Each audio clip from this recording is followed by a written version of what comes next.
I'm looking back on YouTube, and I'm looking at a video right now titled The Road to Number One, Episode Number 1. Modern Warfare 3 Kill Confirmed. Gameplay commentary. The upload date on this video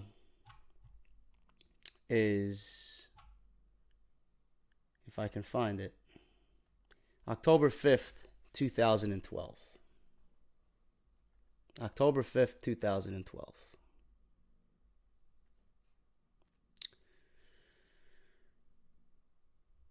I've been doing this since 2012. The early years were me playing Call of Duty. The early years were me sitting at home, exactly where you see me now, but with better equipment. I was fired from my job at Tourneau on 57th Street and Madison Avenue.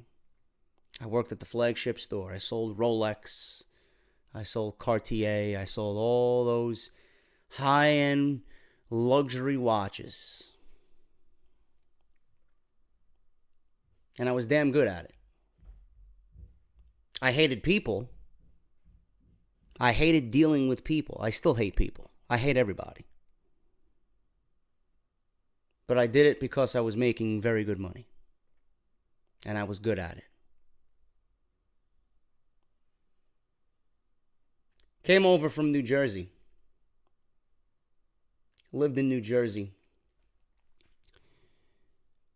And I moved back to New York, and I transferred from the Tourneau I was working at down in Atlantic City to the one on Madison Avenue. One thing after another just led me to move. My roommate at the time was moving back to Florida.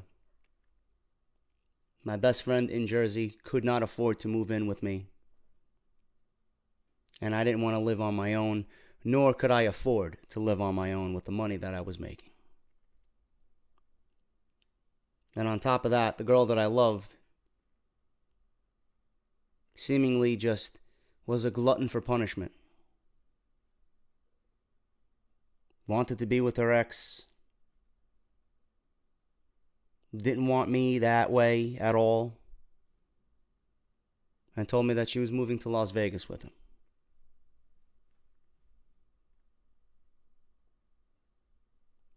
At that point, I didn't have anything. So I moved back to New York. Transferred to Madison Avenue. Worked my ass off for 4 years on Madison Avenue. Ultimately to get fired. I got fired because I spoke my mind about a company that was shifting directions and was just willingly and knowingly fucking their employees over. So a young JD, brash, goes into his manager's office with the director sitting there, and I voiced my opinion. And my attitude was taken to the sales floor as well. Berating and cursing out my colleagues. Attitude every single day coming into work. Sales were down, bonuses were down, commissions were down, salary overall was down, and everybody just wanted me to just sit there and smile. How a young guy in his late 20s, in his mid-20s, goes from making $80,000 to $90,000 a year selling bullshit watches, and then has his salary cut in half. And you want me to sit there and smile? They offered me a salary package that I just did not agree with. It was literally fucking everybody over. I don't remember what I said. But whatever I did say, I was pulled into my manager's office at the time on the upper level of Tourneau on 57th and Madison, and I was ultimately fired right then and there. They told me to hand in my keys. I took off my Tourneau pin that I had to wear. Took off my suit jacket. I looked my director and my manager, Kathy Pryor. I can say her name now because she's a fucking cunt.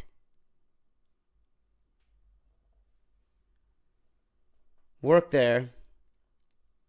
And I looked both of them in the eye and I said, this is the worst company that I've ever worked for. Coincidentally, it wouldn't be. Coincidentally, it wouldn't be.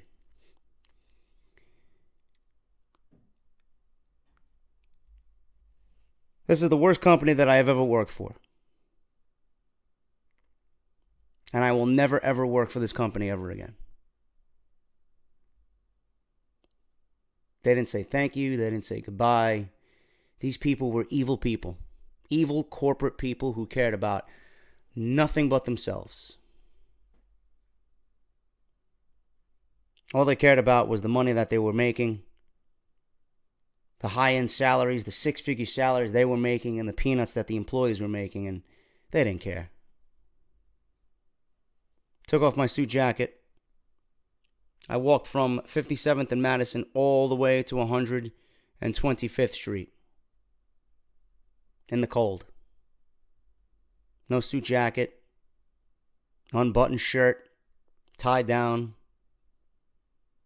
I didn't know what to feel at that point. Fired. 4 years of service, fired.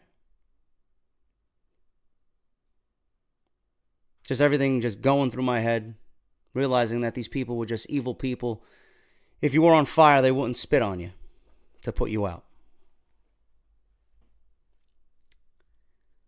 Sat home for 9 months, maybe even longer than that. Nobody cared. My friends didn't care. My parents cared, but there's only so much that my parents could do. The only person that I had at the time was the girl that I was dating, my girlfriend at the time. She was the only one that cared. I had nobody. Every single day, I would get up and I would scour job websites with zero results. And if I did get lucky to land an interview, I would go and I would not hear back from anybody. I would dress the best I've ever looked. A few spritzes of cologne, hair slicked back, confident, knowing that I was a $2 million writer for this company and I could not land a job in any other luxury retail store in the area. It was all political garbage. I sat home for 9 months. I bought myself a cheap blue snowball microphone, a cheap Logitech camera, and I played Call of Duty. I played Call of Duty. I did Call of Duty commentary. I put Call of Duty commentary and gameplay mixed with WWE news and rumors. I did WWE Raw reviews and news and rumors over Call of Duty gameplay. I didn't know what I was doing. I had to let my passion out. I had to unleash what was in me and what made me feel good, because at that time, nothing made me feel good.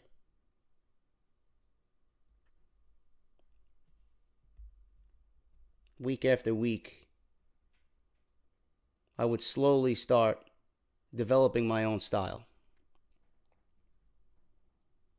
Sat home for 9 months and nothing. Nothing. On unemployment. Bringing in $400 a week on unemployment. That's barely enough to pay my rent at the end of the month for this apartment that I'm living in, and then I gotta buy food. I was living with absolutely nothing coming in. Modern Warfare 3, I met some cool people on Modern Warfare 3. I bided my time. I played Skyrim. I beat Skyrim in the time that I was home. 180 hours logged in on Skyrim. I remember waking up, taking a shower every morning, making coffee, and just playing Skyrim until I could not even see anymore, because I had nothing. It was in the dead of the winter, and I had nothing.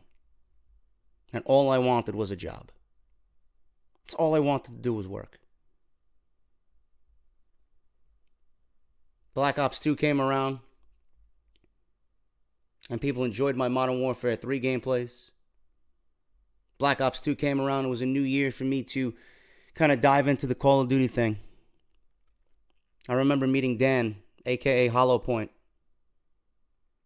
a buddy of mine who I play Call of Duty with every now and then. I remember he was a fan of my Black Ops 2 commentaries. And these were when commentaries were the thing back in the day.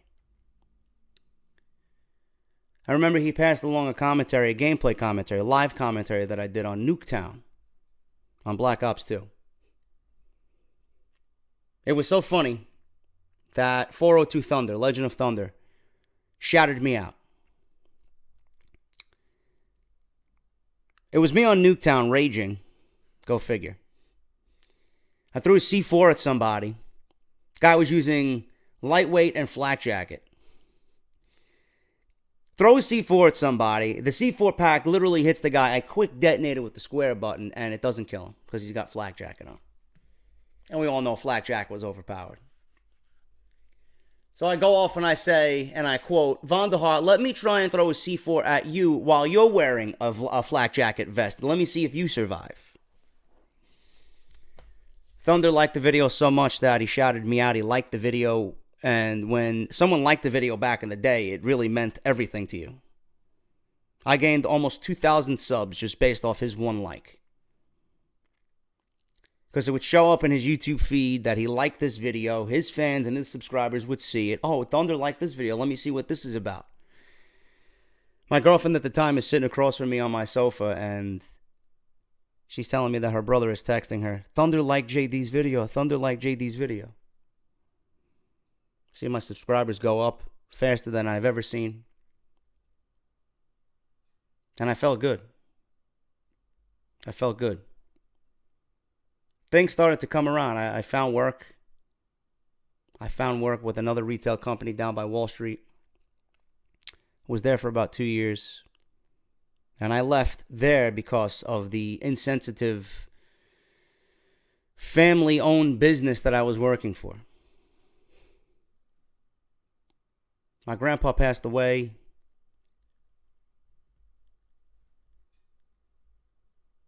My grandma's dog, Selena, passed away. 2 instances that hit me very hard, and nobody really gave a shit. Everybody that I worked with just didn't give a shit.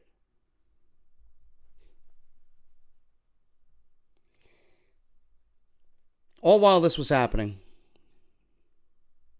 and I don't want to ramble because I know you guys are here for news. Through everything that's happened to me, from my unemployment to starting this channel, to the shit that I dealt with the last 2 years that absolutely broke my heart into a million pieces.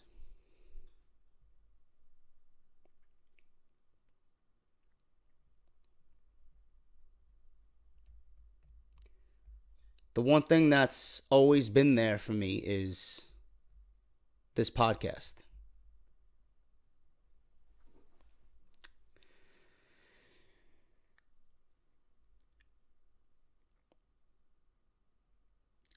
Last year was the first year I ever took a chance on myself. After Christmas last year, I couldn't do retail anymore. Going into the new year, I couldn't do retail anymore. With everything that I was dealing with personally, I couldn't bear to just be around anybody.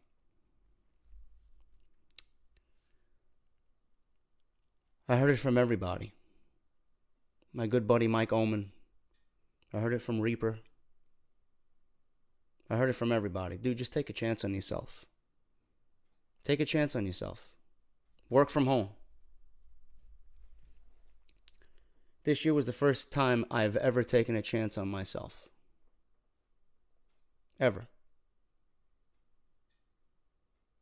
And it was the best decision I ever made.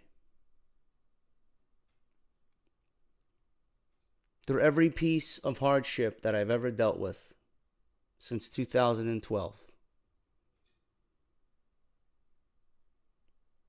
when this show wasn't even titled Off the Script. It was merely titled WWE News and Rumors. The one thing that's always been there for me every single week for the last 200 weeks has been this show. I've looked forward to doing this show every single week.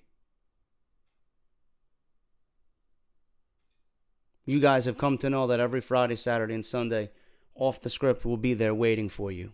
Sometimes late, sometimes not at the original 11 o'clock hour, but it's always in your sub boxes on a weekend. And if it doesn't happen on a Sunday, you know to expect it the first thing next morning.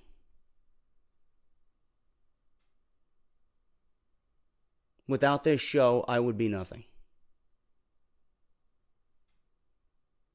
Without you guys coming to watch this show, I would be nothing.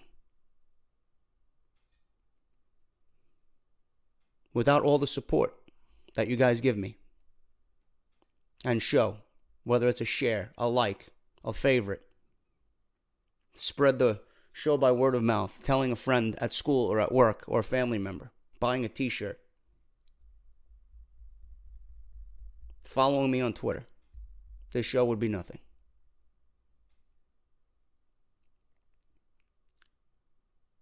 Without this show, I don't know where I would be. Without this show, I might be in a bar somewhere just drinking my sorrows away, getting drunk, without a care in the world. Without this show, I'd still be working retail with people who don't give a shit about you. Showing up to work every day with a frown on my face, and the only thing that would make me feel better is a cup of coffee. And then I would come home to this miserable apartment, to nobody, and do the same thing all over again. In some ways, this show has kept me sane. In some ways, this show has ultimately saved my life. It's gotten to a point now where I can honestly say and proudly say that this is what I do for a living.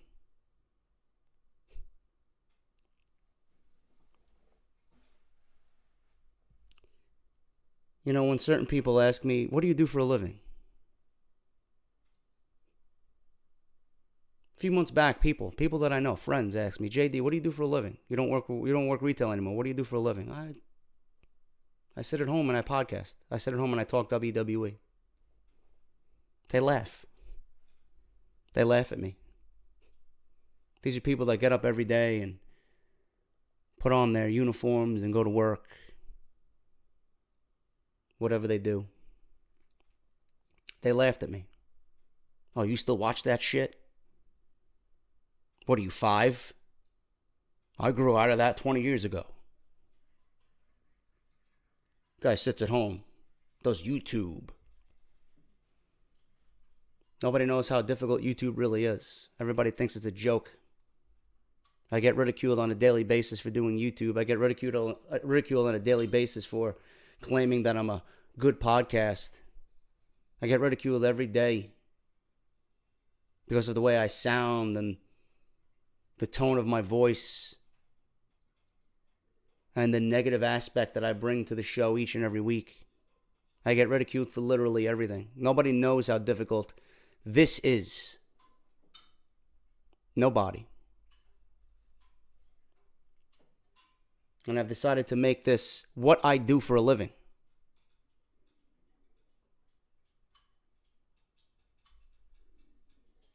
Without this show, I have absolutely nothing.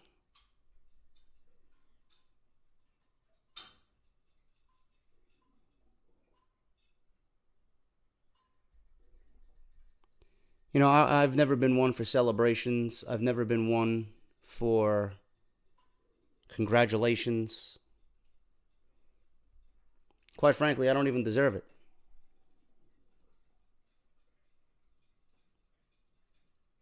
To be perfectly honest with you, I never had any inclination or any plans to even do anything special for this show.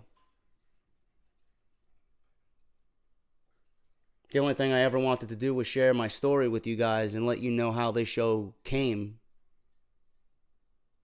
to be off the script.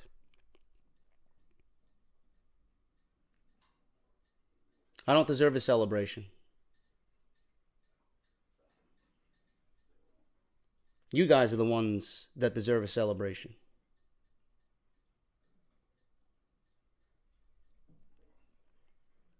The only thing I ever want is for you guys to be there at the end of your days watching. The only thing I want to say is thank you to everybody. For everybody that's ever believed in me. For everybody that's ever watched. For everybody that's ever hated. Because you are the ones that drive me to be the very best. You're going to be the ones to drive me further into the industry. You're going to be the ones to drive me while I'm sitting in a studio across from Sam Roberts at SiriusXM. And believe me, I will be there.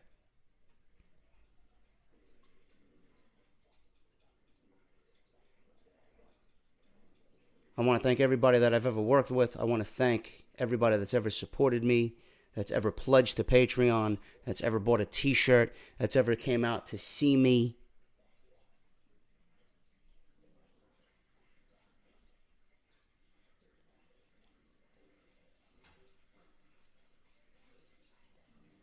I want to thank everybody that's ever taken the time to tweet me and say something nice. That's all I want to say for 200 is thank you. I don't have balloons. I don't have beer. I don't have a big party planned. It's 200 episodes of a YouTube online show. 200 episodes of bringing you the best opinion that I could possibly bring you on what we watch religiously every single week.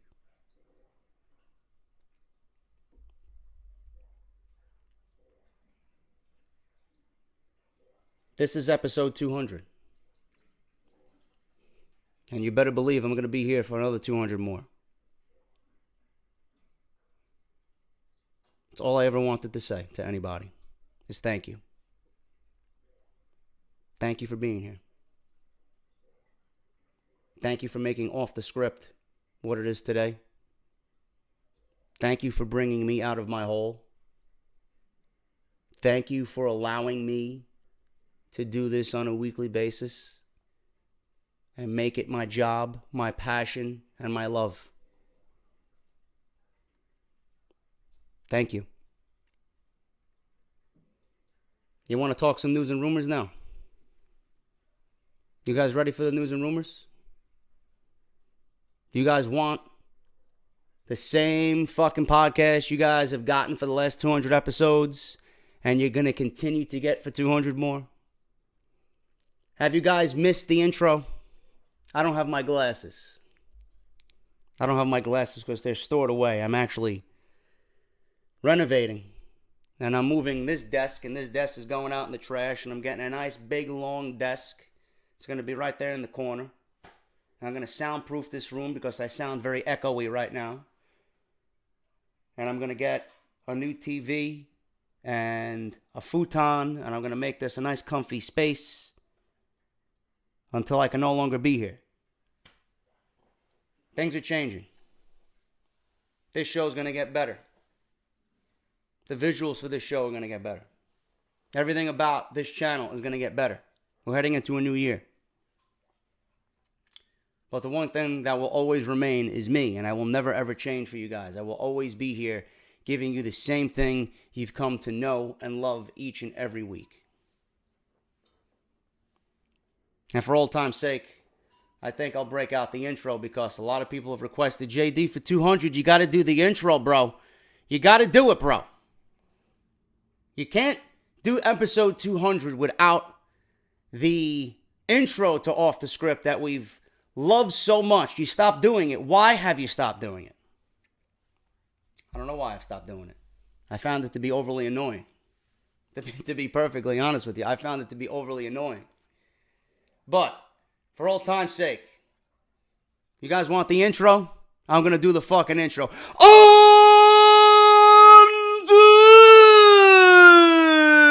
this episode of Off the Script, number 200, part number 1, for your Friday, December 15th, 2017!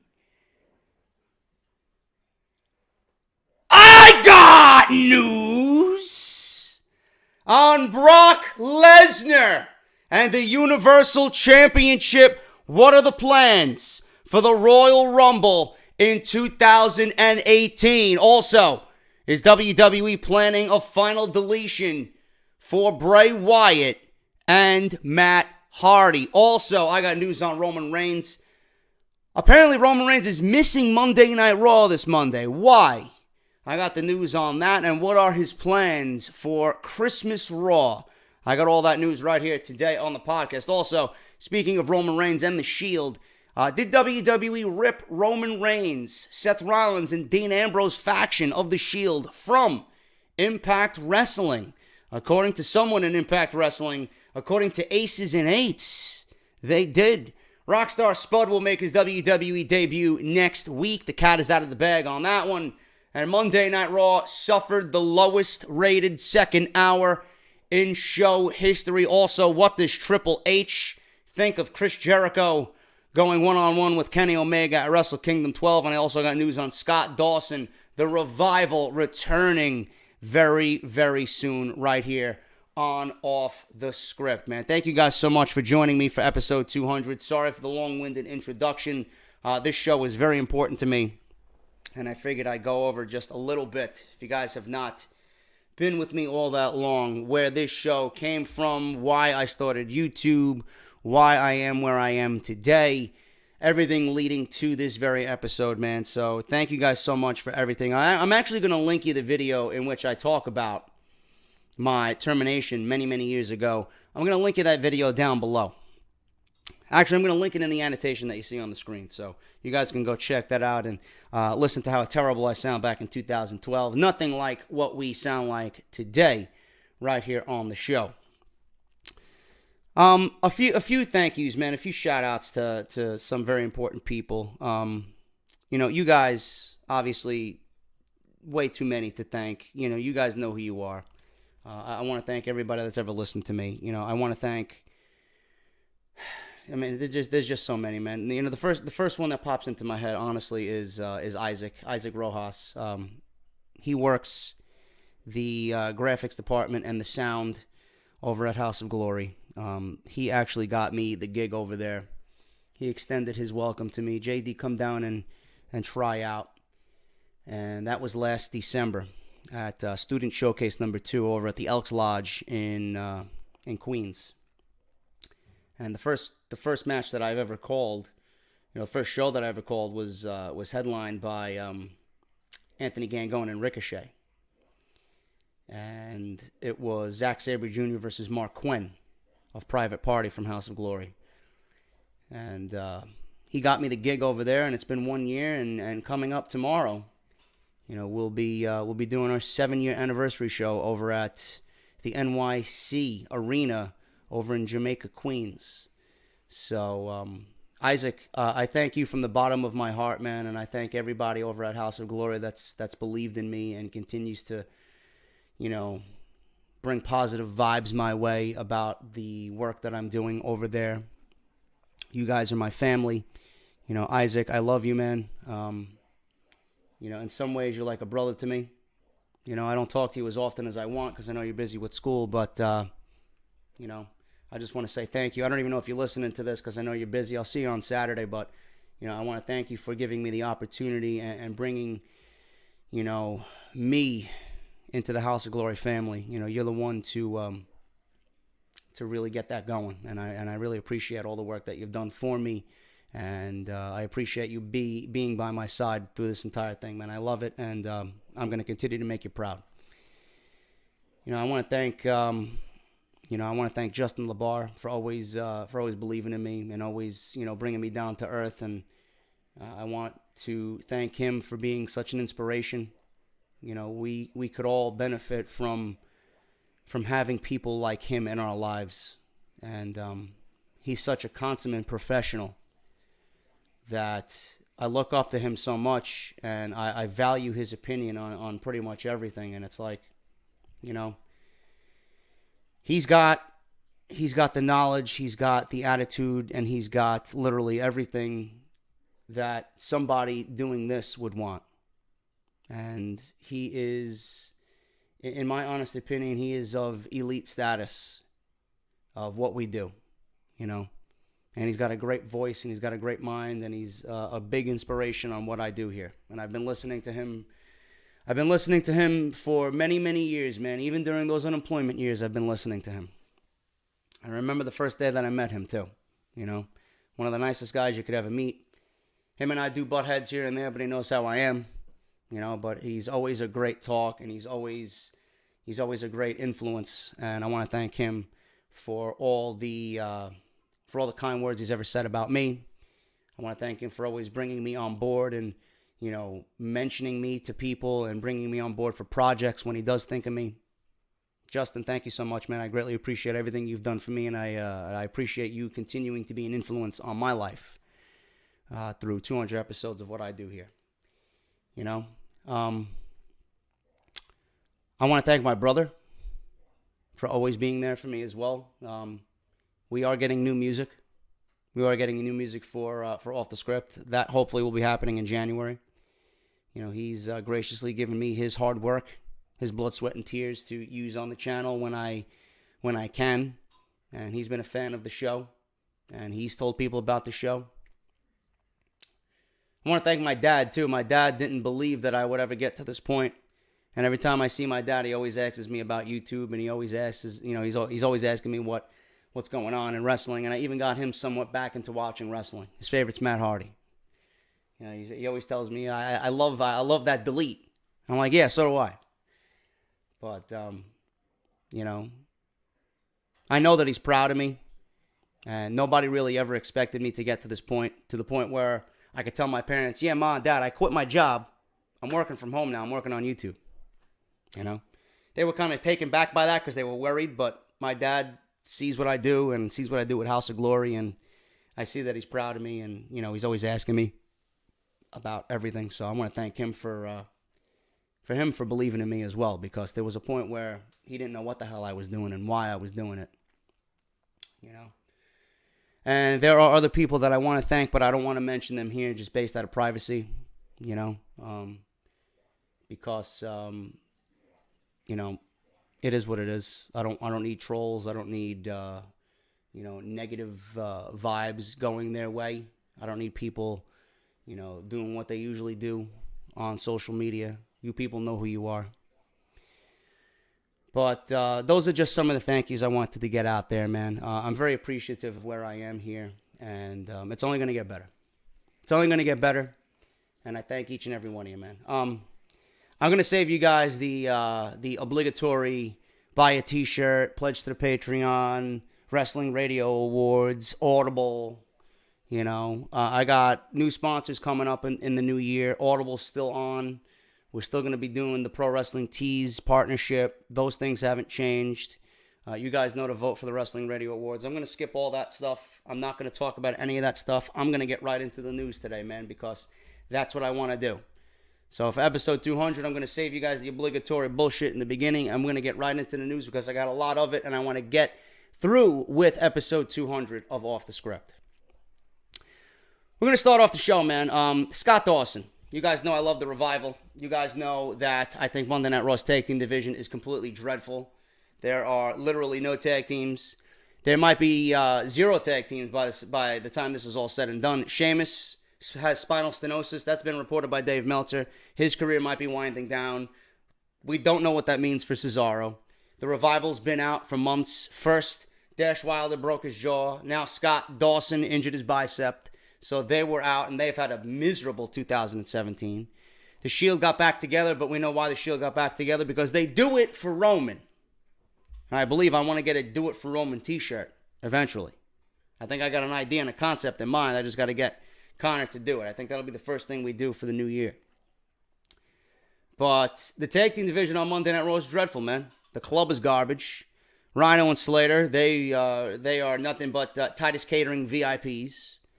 And other than that, I really don't even know who else is in the tag team division. The Hardys, Matt's now broken or woken. Jeff is hurt, right? Other than that, the tag team division is non-existent. So the Revival now is about to come back and make the tag team division a little bit more bearable, but still not where it needs to be. The Revival, like I said, have had some bad luck on joining the WWE main roster. It began with the broken jaw of Dash Wilder that kept the tag team out of action for several weeks. After they were getting some momentum, Scott Dawson injured his bicep, which required surgery to fix. So when will the Revival be back? According to Ryan Satin of Pro Wrestling Sheet, we have some good news to share with you. Satin reports that Dawson is expected to return by the end of December. Barring any complications over the next couple of weeks, Dawson is expected to hit that target return. This is in line with the 5 to 6 month timeline that was previously reported when he was injured in early August. So, the Revival is coming back. There will be no more fuck the Revival hashtag. The Revival, I said, if WWE, apparently they're not doing what I recommended, which I think is the better plan for a Royal Rumble and the Universal Championship, I would have had Seth Rollins go against Brock Lesnar, which we'll talk about again. I'll reiterate that again for the main story. I would have had Seth Rollins challenge Brock Lesnar for the Universal Championship, and I would have used that as a way to turn Dean Ambrose heel because of his jealousy towards Seth Rollins. Seth Rollins would ultimately just turn his back and his obligations on the tag team and concentrate on his own. Dean Ambrose would then follow up with that as being a salty, jealous partner. So I thought that would be the better thing. But if the Revival's coming back, there's not going to be any other tag teams in the division besides the Revival and the Shield. I do not see the Bar holding the titles going into the Royal Rumble. I do see the Shield winning those titles back before the end of the year or before the Royal Rumble, whichever comes first. But I do see the Revival being the ones to break up the Shield. If that is the case, everything with the Revival just speaks perfectly. And it speaks to who they are, and it speaks to how they act. You know, they are such a good team that they could really ultimately get under the skin of the Shield and turn them against one another. That's what I foresee happening. I would use, if they're not going to use my idea, which I think is better, I think the Revival is going to be the ones to ultimately turn the Shield on one another. That's what I think is going to happen. So, the Revival versus the team of Rollins and Ambrose should be set up going in towards the Royal Rumble. And at that point, I would turn Dean Ambrose heel. Dean Ambrose versus Seth Rollins at WrestleMania 34, I think, is the best plan for both guys. I don't see it going anywhere else. Dean Ambrose desperately needs a change. Dean Ambrose desperately needs to move away from that babyface role because it has done nothing for him. If there's anybody that needs change, it's Dean Ambrose. He is stale, he is generic, he is just ordinary. There's nothing special about Dean Ambrose anymore. So that's what I would do. I think the Revival is the perfect team and operate brilliantly to the point where they can turn Rollins and Ambrose on one another. And Dean Ambrose needs to turn on Seth Rollins just like Rollins did to him 3.5 years ago. That is my plan for that, and that is my idea for the Revival coming back to Monday Night Raw. Moving on, man, we're going to go into more news here about Triple H and what he thought of Chris Jericho and Kenny Omega going one-on-one at Wrestle Kingdom 12. Now, Jericho, there were reports that Jericho asked Triple H and NXT to be on his cruise. And Jericho was turned down by Triple H. We don't know why he was turned down. We don't know why he was turned down. Maybe Triple H just was looking out for the brand. He didn't want to put the brand in that type of environment.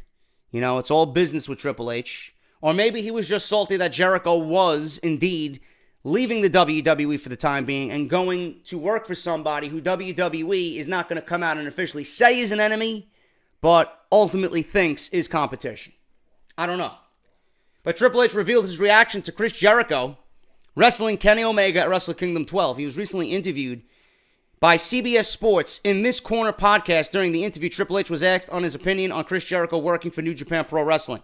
Jericho shocked the wrestling world when it was announced that he will be facing Kenny Omega at New Japan Pro Wrestling's Wrestle Kingdom 12. And if you guys missed the press conference, it was absolutely brilliant. Loved it. Speaking of Jericho, just a side note, I highly recommend you guys go listen to his podcast, Talk is Jericho, where he had Don Callis and Scott D'Amore of Impact Wrestling on.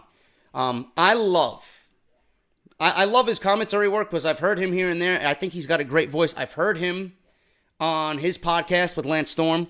Don Callis not only has a great voice for what he does, but Don Callis, to me, has a great mind for the business.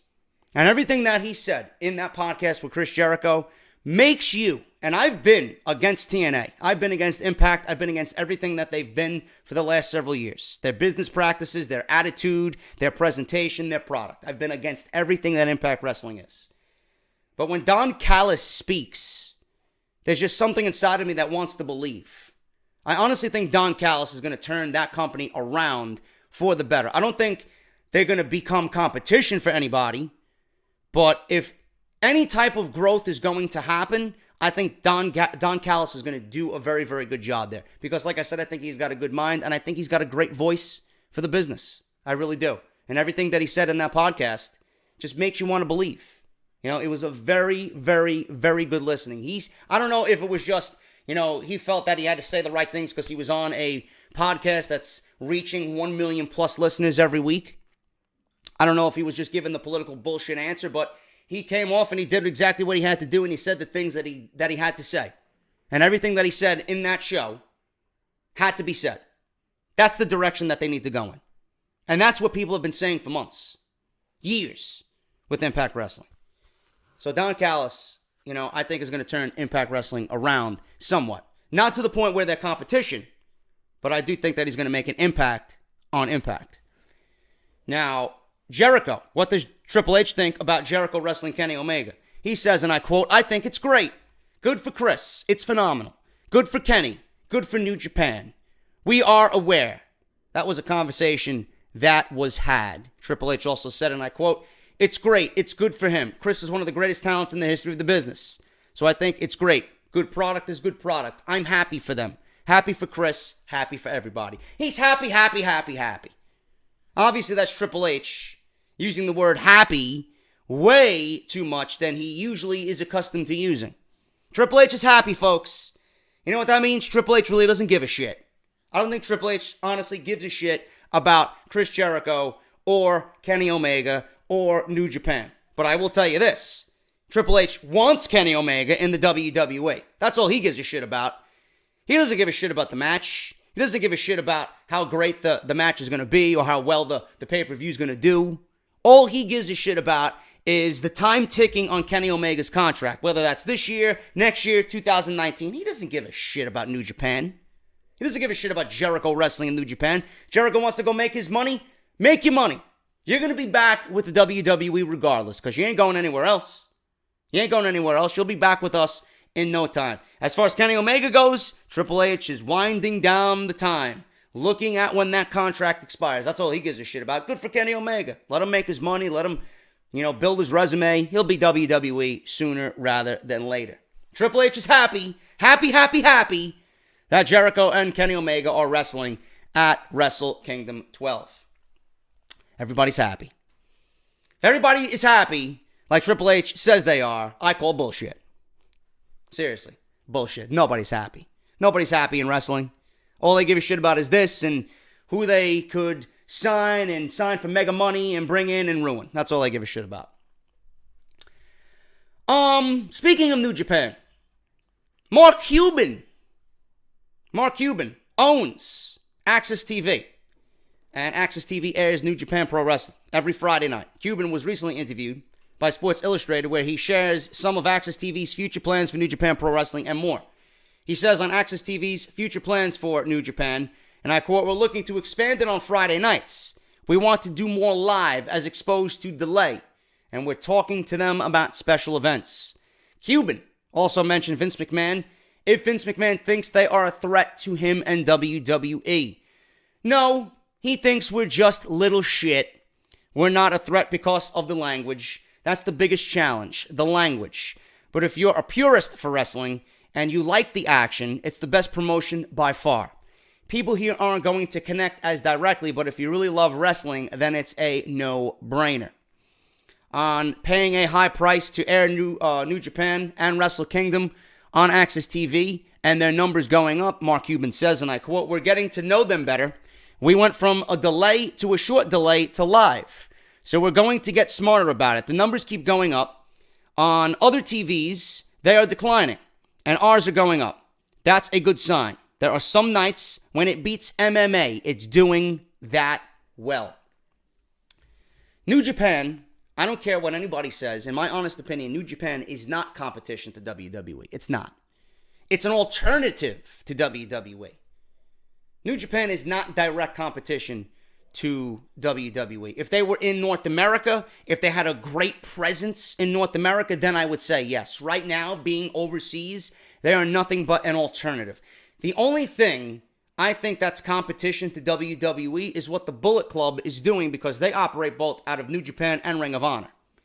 I think the Bullet Club is more of a competition or more of a competitive aspect to WWE than New Japan is. Because what the Bullet Club is doing, and I mentioned this, the Bullet Club is honestly making it, and opening doors for people in the wrestling industry, wrestlers in particular, no matter who you are. They're opening doors for wrestlers in the industry to feel like they don't need WWE. They don't need WWE. Now, not everybody's going to be a Matt and Nick Jackson. Not everybody's going to be Cody Rhodes. Not everybody's going to be a Marty Scurll or a Kenny Omega. That's obvious. But the fact that they are opening doors and they are succeeding without needing the machine known as Vince McMahon speaks volumes. For you to become your own businessman and run your own business and call your own shots and make as much money as you can and gain popularity week by week by week by week, just look at their YouTube show. Look at their YouTube show. By the end of 2018, the Young Bucks are going to have 1 million subscribers on YouTube alone by doing a vlogging series for being the elite. If that is not a success to anybody, I don't know what is. The amount of money that they're making on merchandise, the contracts that they're getting from Hot Topic, they're becoming a Funko Pop. The Young Bucks and the Bullet Club are mainstream. They are direct competition for WWE. I see more Bullet Club merchandise in WWE crowds than I do WWE merchandise. That is direct competition, not New Japan. New Japan is an alternative to WWE. New Japan, if you're someone like me that I got to get on board with because I'm getting bored of the WWE product, New Japan is that wrestling alternative. And I honestly, I sit here and I wonder sometimes why WWE doesn't go that route and give you that type of alternative. Why don't they do a more sports presentation-like product? Whatever New Japan is doing, whatever Ring of Honor is doing, is the wave of where wrestling is going right now. I'm surprised WWE and the main roster hasn't picked up on that. And we're still getting the same generic, boring bullshit that we get every Monday and Tuesday. NXT is more competition to Monday Night Raw and SmackDown Live than New Japan is. That's my opinion on that. If New Japan wants to expand, go live on Access TV, great. Great. I'll be on board with that for sure. Because I don't like watching delayed shows. I don't like watching shows that happened last month and that are now just airing on Access TV. I would be more inclined to watch it and maybe even talk about it here if it was live. I would love if New Japan came into the United States and expanded and got more live shows here, I want it to be competition for WWE, but if we're talking about now, they're not competition. They're not competition for WWE. And I stand behind that. It's more of an alternative. When you're tired of what Vince is doing, you're going to go watch New Japan by any means necessary. But are they direct competition to where Vince McMahon is going to alter his product and change product and give you better storylines? No, they're not. New Japan has no influence on what WWE does from here on out as far as business, storylines, or presentation of product. It's the truth. It's the truth. It's more of an alternative than it is competition for WWE. Moving on, man. I have news on NXT. Speaking of NXT, I want to mention this, being that we did review it, and I apologize for those that watched my review and realized that I didn't cover the Billy Kay, Peyton Royce, Ember Moon match. I believe it was Peyton Royce versus Ember Moon. I don't know why WWE cut that match out from the USA Network. I really don't. I don't understand what the logic was behind that. Hopefully I got an answer to that soon. But NXT, how many people watched NXT on the USA Network? Obviously, it was WWE week. Raw sucked. SmackDown sucked. NXT was NXT Light. NXT Light. I don't think WWE put NXT's best foot forward, to be honest with you. And there's a reason for that, and I went over it on Wednesday's review. It was headlined by Adam Cole versus Aleister Black, two of NXT's upcoming stars. And this was a test run for WWE if they wanted to consider putting NXT on the USA Network in the future. Now, the numbers for the show are in. According to PW Insider, the show drew 841,000 viewers. Now, this is in comparison for Raw. Raw drew 2.6 million viewers. SmackDown drew 2.4 million viewers. Total Divas drew 517,000 viewers. And Impact Wrestling drew 226,000 viewers. NXT also ranked 22 on the cable top 150. Those numbers are pretty impressive, man, for NXT. I'll give them that. I didn't think they were going to break 1 million, but 141,000 viewers, that's pretty decent, man. And of those 841,000, how many of them, I'd be interested to know, how many of them were first-time watchers of the NXT brand? And how many of those people are now going to consider signing up for the network so that they can watch NXT exclusively on Wednesday nights at 8 p.m.? That's the number I would be interested in. If this number, 841,000, has any impact on subscriber increase for the WWE Network. Now, the reason why I think NXT was light on Wednesday is because I think WWE, A, didn't want it to overshadow what Raw and SmackDown did, even though it usually does every Wednesday. They didn't want it to overshadow Monday and Tuesday shows. B, I think WWE pretty much just wanted to get the vibe and the environment and the presentation of NXT out there while showcasing some of their best talent in the ring as little as possible. They didn't want to give away too much, and they used NXT as a fishing lure to lure people in to buy the network for a month. That's what I think they did. They put enough on there to make you think, I like this. Let me go and sign up for the network and watch this every Wednesday night. That's why I think NXT was light. They used it more as a teaser and more of a showcase to get network subscribers to come on over. That's why it was light. Now, if I was in charge, I would have made Aleister Black and Adam Cole go another 15 minutes because that's what they could have done. I felt it was very underwhelming. The match ended in like 6 minutes. And I would have put on a match like Ono and Gargano to showcase, like, this is what we do on Wednesday nights. You know? So, I don't know why WWE didn't at least give you something like we seen last week with Gargano and Ono. That's the way I would have did it, but this was all just to gauge people and draw them in. If they don't know what NXT is, now they know what it is, and maybe that will lead to a network subscription. So, 841,000 viewers for NXT on the USA Network. And no, I did not watch Tribute to the Troops. I did not. I have news on Samoa Joe, man. Let me go over this. I have news on Samoa Joe, if this works. Yes. Look at this tweet, man. I have to mention this. Special announcement, Joe. Joe talks about this upcoming WWE Mixed Match Challenge, which I'm not sure if I have it in my news and notes to talk about today. I think we'll be talking about that tomorrow. Yes, I don't have it in my notes, but we might as well talk about this today because this was a big talking point on social media yesterday. WWE announced on Facebook Live that they'll be doing a Mixed Match Challenge. It's going to be mixed match, male and female teaming up, and it's going to be a big tournament. I don't know what this is leading to. I don't know why this is happening. It's happening on Facebook Live. More WWE product that I am just not going to watch during the week. But Samoa Joe is going to be a part of that. And coincidentally, they're advertising Sami Zayn for that as well. Yes, they're advertising Sami Zayn, and this is not starting until the third week of January. This is not starting until before the Royal Rumble. So if you're including Sami Zayn, didn't you just give away the match ending to what we're going to see on Sunday night?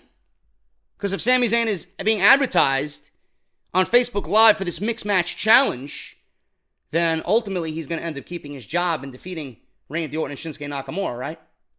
So that's something that I immediately thought of when I seen this promotion go out yesterday. But Joe was hyping it up.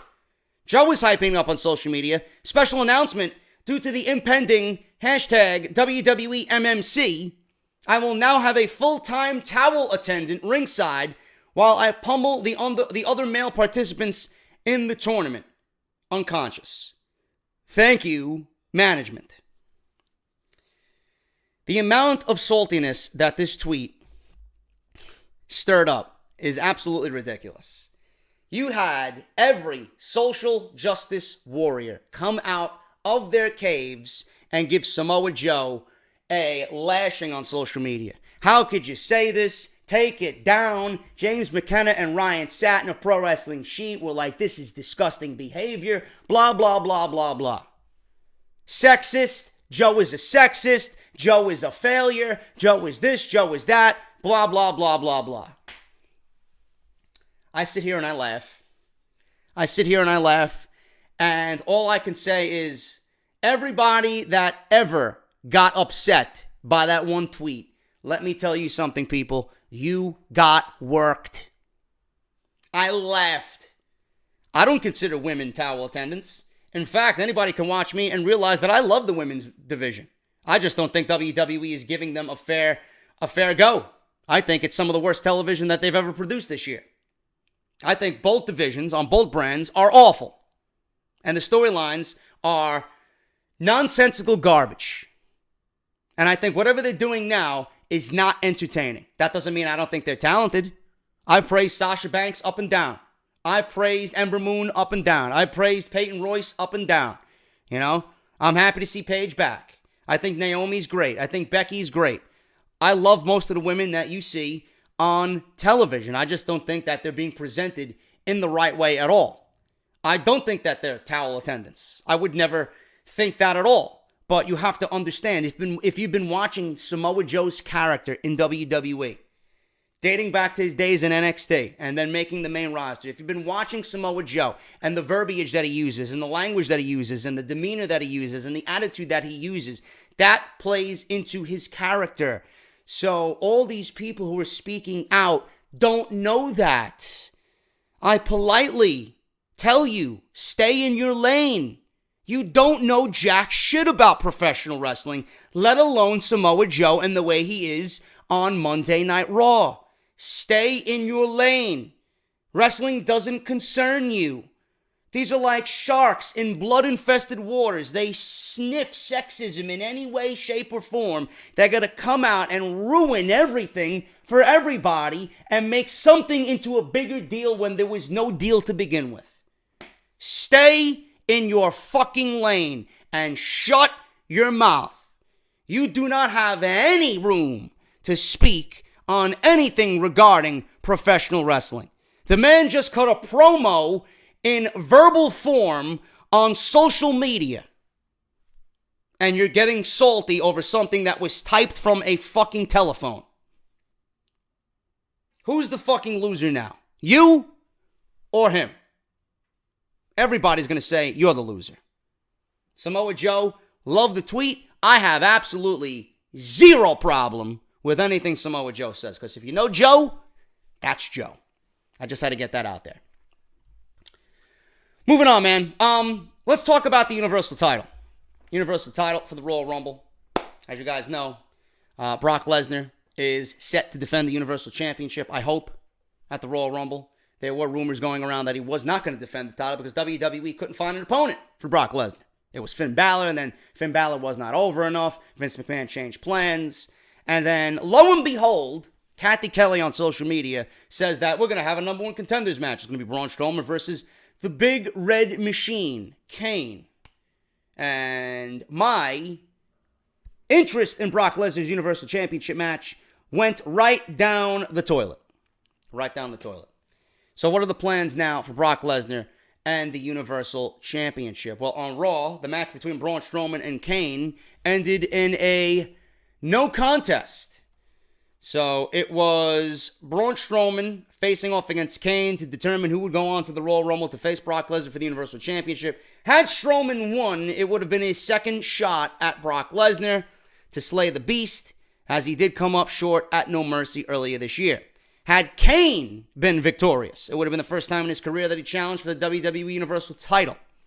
The match instead ended in a double countout after Strowman and Kane beat each other down outside the ring.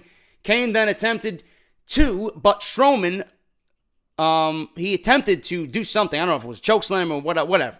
But Strowman put Kane through a table with a chokeslam. However, Strowman reversed this, and instead he put the Big Red Machine through a table with a running power slam. Because of this match being a number one contender for the Universal Championship and then ending in a double countout, this left the fans and the announce team scratching their heads as to what this now means. Dave Meltzer apparently has the answer. WWE is reportedly planning a triple threat match for the main event of the Royal Rumble next month, featuring the Universal title defense from Brock Lesnar against Kane and Braun Strowman.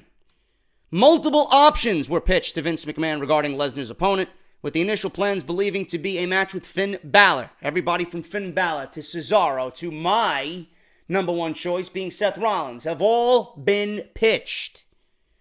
But Vince McMahon settled for the triple threat option. Those are the current plans WWE has in place unless Vince decides to change his mind. The Royal Rumble is now set to go down on Sunday, January 28th, 2018 from the Wells Fargo Center in Philadelphia, Pennsylvania. Lesnar is expected to make his return to Monday Night Raw this week, where he's expected to address the situation, and WWE will likely make the triple threat match official. So WWE is giving us a Universal Championship match that ultimately is one big predictable outcome. There's no intrigue there whatsoever. There's no intrigue in that match whatsoever. Braun Strowman was talked about as being a challenger for Brock Lesnar. You couldn't do that. That was a bad decision. If it was one-on-one, Strowman and Lesnar, that would be a bad decision because Strowman lost some. He didn't lose a lot, but he lost enough. That set him back a few at No Mercy. That's when WWE should have pulled the trigger on Braun Strowman winning the Universal Championship. If there was any time this year that Strowman should have been given the Universal Championship, it should have been then. You could have always had the rematch if you wanted to. This match would have made sense if you wanted to do Strowman and Lesnar at the Royal Rumble. It would have made sense if Strowman was going into the Royal Rumble as champion instead of Brock Lesnar. That I would have been okay with. Because if WWE's plan was to have Lesnar have the title going into WrestleMania all along, they could have gave him the title again at WrestleMania. And he could have got his revenge on Braun Strowman. That would have been the only time it would have made sense. But if you were going to do Lesnar and Strowman again for a second time in a rematch with Braun again challenging for the title, it would have made no sense because you would have ultimately killed his momentum again and you'd be right back to where you started after No Mercy. So you couldn't do that. You couldn't do that. Now, if you wanted to do one-on-one with Kane, I mean, this is 2018. Why are we seeing Kane challenge for the Universal Championship, which, by the way, someone tried to argue with me on Twitter that the Universal Championship was the most important title in the company. False. You're going to compare the Universal Championship, which has been around for 2 years, to the WWE Championship and the lineage that championship has, no matter what Jinder Mahal did to it? Come on. Common sense. The WWE Championship is much more prestigious than the Universal Championship. The Universal Championship was created out of sheer desperation because WWE was forced into a brand split, and they needed a world championship on their show. Simple as that. It's not more prestigious than the WWE Championship. Now, Kane challenging Brock Lesnar for the Universal Championship, nobody wants to see that. Nobody would want to see that at all. But I will say this. The only thing that I like about this triple threat match, is, number one, this might keep Kane and Braun Strowman out of the Royal Rumble. I'm of the old school mentality, okay? If you're challenging for a world title at the Royal Rumble, whether it's the WWE Championship or the Universal Championship, WWE seemingly threw that out the fucking window last year when Roman Reigns challenged Kevin Owens for the Universal Championship and then ultimately was number 30 in the Royal Rumble. Just mind-blowingly fucking out of this world, nonsensical garbage. Something that I've never seen before. Something that I'm completely against. If you are in a championship match, a world championship match at the Royal Rumble, you should not be allowed in the Royal Rumble match. Because that's not fair. You're challenging for a world title and then you're going to have an opportunity to challenge in the Royal Rumble and win that opportunity back? Come on, bro. That doesn't work. That's not old school. That's just desperation. It's WWE trolling you last year. That's the only thing I like about this match. Number two, why are we starting off 2018 the way we started off 2017? What is with these multi-man matches? Why can't I get a one-on-one match? Another triple threat match? Didn't we have enough of them this year? On top of the fatal four-ways and the fatal five-ways that we've seen this year, another triple threat main event. You mean to tell me the mind that is Vince McMahon, this is the absolute best you can come up with for the Royal Rumble. This is the absolute best you can come up with for Brock Lesnar. I thought this was, let's get Lesnar to the Royal Rumble and give him the best competition possible. You know? Have this run be creative in some way. How is this creative? Putting Braun Strowman and Kane in a triple threat. You know? I could be eating my words. It could end up being a decent, entertaining match with no DQ. And the three large monsters in that match causing destruction. But Strowman has had his chance. He's not going to win this match. That automatically takes it, down a peg for me. We all know Strowman ain't going to win this match. We all know Kane ain't going to win this match. The only reason why Kane is there is to eat the pin from Brock Lesnar. F5 from Brock Lesnar. 1, 2, 3. Lesnar goes on to WrestleMania, and we don't see him until a random Raw in March. You know? This match does nothing for me. It's predictable. It's being used for nothing. Lesnar's match is being used for nothing at the Royal Rumble. It's being used for two guys who will ultimately win nothing, and for Lesnar to win and put another notch on his belt, ultimately to keep the belt warm for Roman Reigns, instead of using this opportunity and using this match to build towards a greater storyline. If Lesnar and Reigns is going to be your end at WrestleMania, Lesnar should be involved with every member of the Shield. And this match should be playing a part in breaking the Shield apart. That's why I think Rollins is the best option for this match. Could have been used to turn Dean Ambrose and use that as a catalyst to turn Dean Ambrose heel. The storyline there is greater than seeing Braun Strowman and Kane that nobody gives a shit about. There is more negative to this match. There's more cringe to this match than there is positive to this match. The two positives. Let's go over it again. Kane being pinned, because we know he's there to be pinned. Nobody else is winning the title. And B, it keeps both Strowman and Kane out of the Royal Rumble. Hopefully. Hopefully.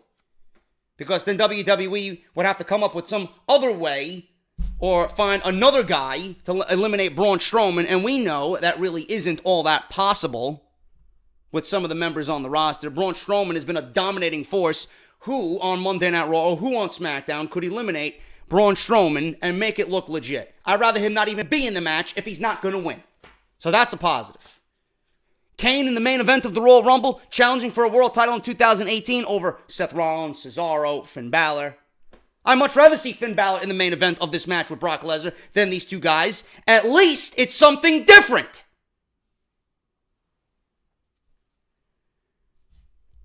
It does nothing for me as a fan. It does nothing for me as a fan at all. I don't get it. It is what it is. I'm not going to complain about it. I gave you the positives to it. I gave you the negatives to it. I gave you what I think would be a better situation for the Royal Rumble and Brock Lesnar. But if this is the best Vince McMahon could come up with, you can tell, just by this decision, you can tell that he's just biding time to get it to Roman. Instead of being creative with it, they're pretty much letting you know now. Yeah, it's going to Roman. We're just going to do what we got to do to find this guy an opponent and get him to WrestleMania. It's going to go right to Roman. It's terrible, man. It's a terrible, terrible, terrible decision. Triple threat could be good. I could be eating my words just a little bit, but you guys know I'm right. Kane in the main event challenging for a world title in 2018. The predictability. Predictability, I don't want to make it sound like the predictable nature of the match is bad. But there is good predictable and bad predictable. This is bad predictable. This is bad predictable.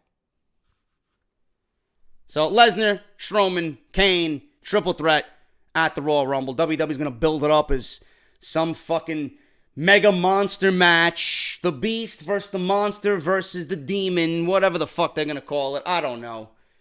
Use the fucking verbiage that you use and create hype and generate hype. Please. It's just uninteresting garbage, if you ask me. Something that is not garbage. Matt Hardy. Matt Hardy started out hot. Matt Hardy came back this past week on Raw. Kind of rinse and repeat, but still vastly entertaining. People complaining to Matt Hardy that it was nothing but rinse and repeat from the week 1 promo. Matt Hardy says, please be patient. Took to Facebook and said everybody is going to find out that there is much more knowledge to be uncovered here about Bray Wyatt and the Wyatt family. But Matt Hardy's famed broken gimmick has finally found its way into WWE. Now it is woken. Fans are absolutely loving it. During his time in Impact Wrestling, Matt developed the broken gimmick that he shared with his brother Jeff, whose alter ego was using the gimmick referred to as Brother Nero. The gimmick took the professional wrestling world by storm, and due to Hardy's contract with Impact Wrestling at the time, he was allowed to use it for other indie appearances. Hardy almost never broke character with his broken gimmick, going on podcasts, going on TMZ, and always remaining in character. Every meet and greet, Hardy would never break gimmick. The 2 times that I met him, he never broke gimmick with anybody. That is something I respect. He never broke gimmick. Matt and Jeff would sign with the WWE and go back to the old Hardy Boys character. Now, Impact finally budged on letting Matt take the broken universe to WWE. Instead of being broken, now Matt is using the term woken. But he is still able to use his same accent, mannerisms, and catchphrases. For the longest time, professional wrestling fans have suggested that a feud between Woken Matt and Bray Wyatt would be extremely interesting. And that's exactly what WWE is doing right now. Woken Matt made his TV debut a week ago in a video promo against Bray Wyatt. If I could play this. You left me with no choice. I sent you to deletion!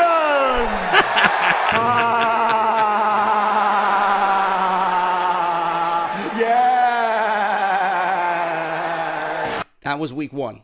That's the video and the sound clip that went viral everywhere. So, Matt Hardy already doing big things in WWE. But now, according to a report from Cage Side Seats, there are rumors of doing a gimmick match with Woken Matt and Bray Wyatt at the Wyatt family compound.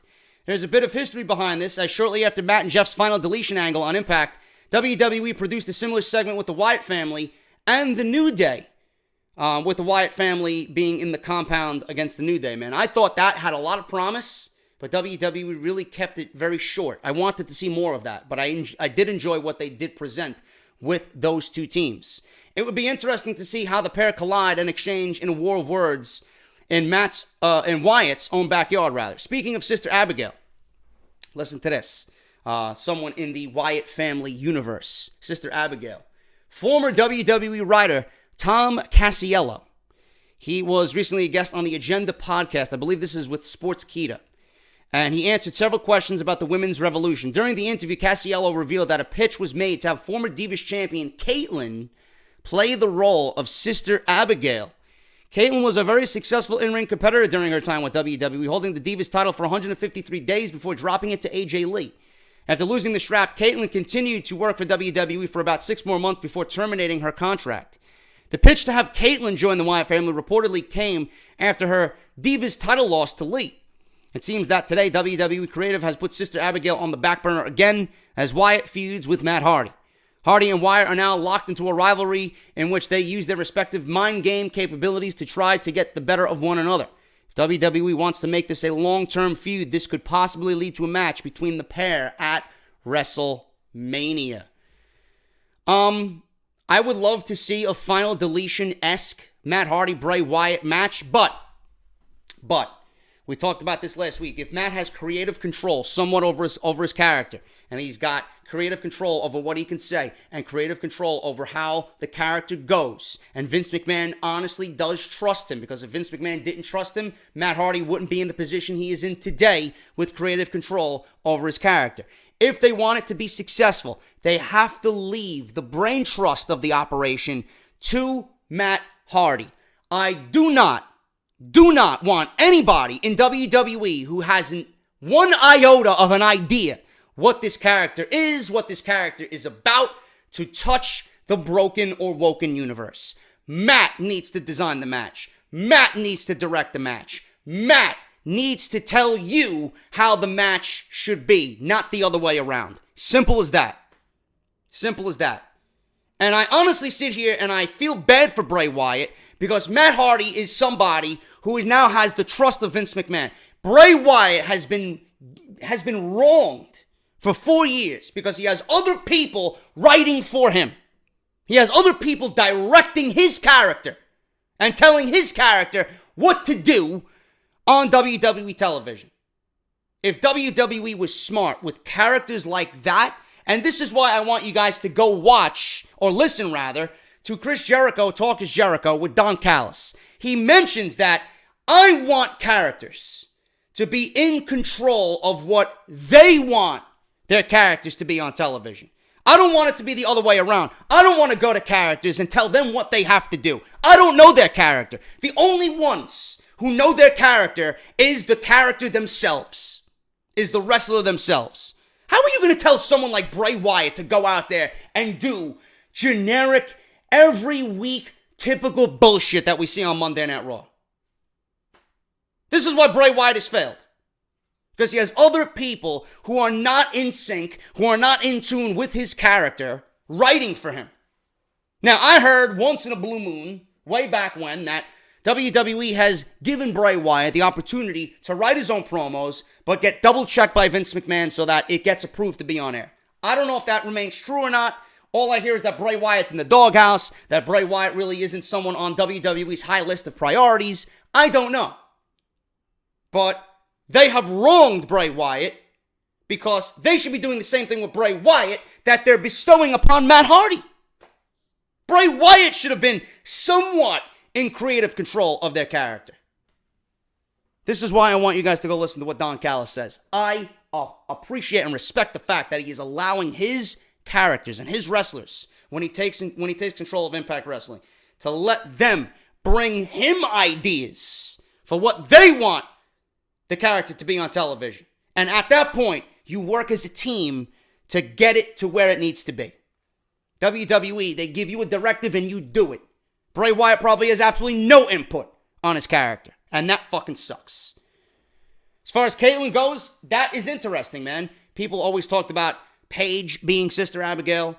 People always talked about maybe Eva Marie being possessed and being Sister Abigail. People have talked about Sage Beckett. There was a tease for Sage Beckett down at NXT to be Sister Abigail. People have talked about Crazy Mary Dobson. People have talked about Rosemary from Impact Wrestling, which to me, I think would be the perfect Sister Abigail. That's my number one choice. Caitlyn is definitely an interesting choice. I think Caitlyn, is a little too pretty to be Sister Abigail, but with, the imagery and the makeup and turning her into that, it could have worked. I would have to actually see it play out, but it would have definitely been interesting. And I'm glad that Tom Cassiello here had someone in mind to actually play the role of Sister Abigail instead of Bray Wyatt dressing in drag and playing Sister Abigail dressed as a woman. At least he had someone in mind for the character, an actual human being, instead of Bray Wyatt dressing in fucking robes and veils and makeup. God, how this company is clueless. Final deletion for the Wyatt family. Final deletion on the Wyatt family compound. I'm all for it, man. Just give the reins to Matt Hardy and let him make you some money. Roman Reigns to miss Monday Night Raw on Monday. It's been reported by Sportskeeda that WWE officials still have 6 weeks to build to the Royal Rumble, which is a long time to keep building towards the pay-per-view. So WWE, is going to be in autopilot mode most of those weeks, especially the remaining weeks of December. Since Reigns is technically feuding with Samoa Joe, WWE officials need to wait before giving their rivalry a boost heading into the Royal Rumble. As a result, Roman will be getting the night off, and he will likely have some extra time to be with his family before Christmas. Now, this week, it has been revealed that Roman Reigns, I don't know if this is true or not, because I haven't heard anything yet, but the plan right now is for Roman Reigns to defend the IC title against John Cena. John Cena is going to come out on the Christmas episode in Chicago of Monday Night Raw and be a surprise challenge for Roman Reigns during the IC Challenge Open. Despite the powers that be having less than 2 weeks to build to that matchup, it's been reported that Roman Reigns will miss Raw, like I said, from Providence, Rhode Island, and the WWE Universe will be trying to figure out what WWE is going to put on that show if Roman is not there. Lesnar is going to be on Monday Night Raw. That's one way to keep the fans from voicing their opinion that Roman is not there.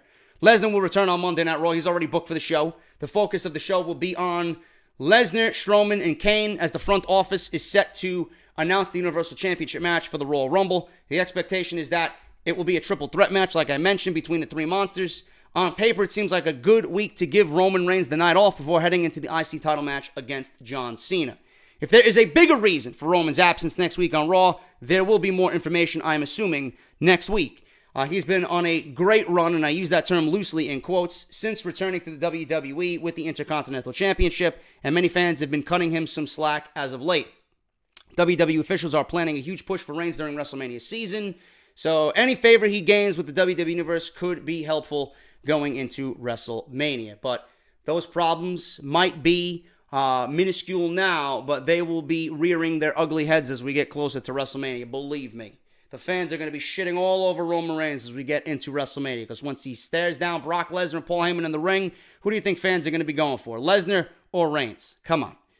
Common sense people. And by the way, Reigns, though the IC Championship Open has given us decent matches, it's showing you exactly how WWE is planning Roman Reigns. They're going to have him run through the entire roster. They're going to feed him the entire roster, and it's just disappointing and fucking shitty to see how they're just doing it all for Roman. You guys think I say it as a joke. They're doing it for Roman. They're feeding him. Every member of the Raw roster, they gave him the IC title. Lesnar has held the Universal Championship hostage.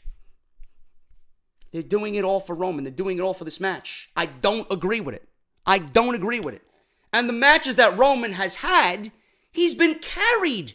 He's been beaten from buckle to buckle, post to post in these matches.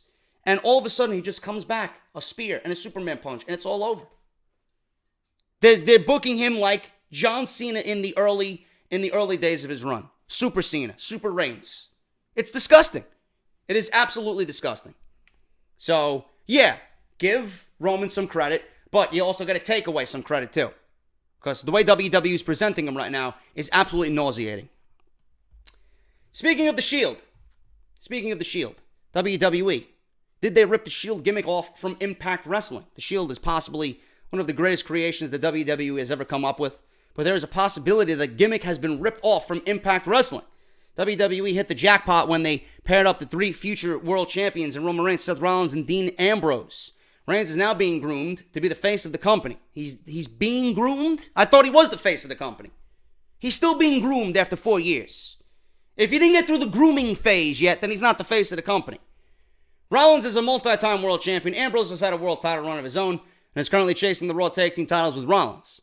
Aside from the men's achievements as individuals, the Shield is one of the most dominant factions the world of professional wrestling has ever seen, as they have tremendous chemistry with each other inside the squared circle.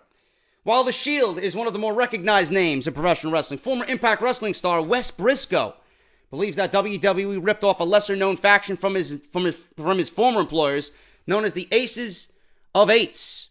During a recent interview on the Pancakes and Power Slams podcast, Briscoe explained why he believes WWE ripped off Aces of Eights of their creation with the Shield creation. And I quote, "All those guys that were together with, we stuck together, we hung out together, we worked together. I mean, we took this seriously. We wanted to be very successful. We wanted to treat it as if it was our baby, our opportunity to set an example and create something totally different. Because if you look at it, that's what started the Shield because of us. If you really look at it, we started before the Shield even came through the crowd. We had the masks on. Basically, they did the same exact thing. Now, there are similarities between Aces of Eights and the fact that WWE introduced the Shield after that group, after that faction, had already been established on Impact TV, certainly is an interesting point from Briscoe in this entire, well, they took this concept and idea from us after the fact. I don't know if this is really something to argue over or really complain about, to be honest with you. We're all fans of professional wrestling. It's very difficult to be different. You know, not only in wrestling, it's difficult to be different in music, It's difficult to be different in movies, right? In Hollywood, all you see is now remakes. It's different to come up with an original story. It's difficult to come up with an original concept. Why is this something to complain about? I don't understand it. We're all fans of professional wrestling. We all borrow ideas from one another. Even podcasts, we all borrow ideas from one another, you know? And it sucks. It really sucks when I have an idea and I say something and someone who doesn't listen to me hears me for the first time and automatically thinks, well, you stole this from Justin LeBar or you stole this from Solomonster. Well, nobody can have the same idea. Nobody can have the same concept or storyline or fantasy booking scenario. I have to automatically be nailed as, oh, you're copying this guy or you're copying that guy. I don't know if they're copying me either. I don't give a shit. This is professional wrestling. We do this because we love it. I'm not here to say, oh, I need to copyright my ideas because Solomonster or Justin LeBar took my idea. Who gives a shit? Who gives a shit? In fact, I would actually be honored if they listened to me and used my idea and turned it around and made it something their own. Just give me fucking credit. Just say, yeah, I heard this from Off the Script on JD. He's a great podcast. Go listen to him. He's a good dude, good attitude, good mindset for the business. He does shit with House of Glory, blah, blah, blah. You know? Throw me a bone. Throw me a bone. I'm always throwing bones to people. You know? I'm always throwing bones to people. But the fact that this is being complained about, why? We're all fans of professional wrestling. It's different. It's difficult to be unique and different. You know? You're a fan of Shield, so why are you complaining? I'm sure Wes Briscoe's a fan of Rollins. He's a fan of Ambrose. He's a fan of Reigns. I'm sure he's a fan of what the Shield do collectively. I'm sure he's a fan of what the Shield did when they were first introduced, right? So why complain? Take it as a compliment. Not everything has to be about you. It's difficult to be unique. How many bands rip off each other by using a riff similar to another riff that they heard? Come on. Give me a break, man. Take it as a compliment. Don't make everything out to be bigger than it really is. Figured I'd talk about that. It was in the news, and I found that to be quite laughable, to be honest with you. Take it as a compliment. It's not as big of a big deal as you're making it out to be. To me, also, I just want to throw a side note in there. You know, I don't know what Wes Briscoe is doing now, but I feel like he just said that because he needs to make himself feel special because he isn't really doing anything right now. So, that's just me. Speaking of Raw and The Shield, Roman was on Monday Night Raw, right? He had that great match with Cesaro that ended anticlimactically with one spear. Yeah, that one. Raw suffered the lowest second hour in the show's history. Yeah. Some great Universal Champion Roman Reigns is going to make. I don't give a shit what football game was on. This time of year is always slow for WWE. We know that, but I'm not using that as an excuse anymore. WWE viewership numbers are lower than most previous years, which is something that people in the company should be concerned about. We'll put on good television. This week's episode, headlined by Braun Strowman and Kane, there's your mistake number one, drew 2.68 million viewers. That would be the least watched show since June 12th. Should be noted that the June 12th edition of Raw was up against the NBA playoffs. Even worse, the second hour of the week for this week's Raw was the worst in their history. 2.61 million viewers was the worst second hour ever. The third hour drew 2.57 million viewers. The Dolphins vs. Patriot game on ESPN drew 11.78 million viewers. I'm pretty sure that was even down. I thought ESPN football games on Monday night were doing 18, 19 million viewers. I don't know.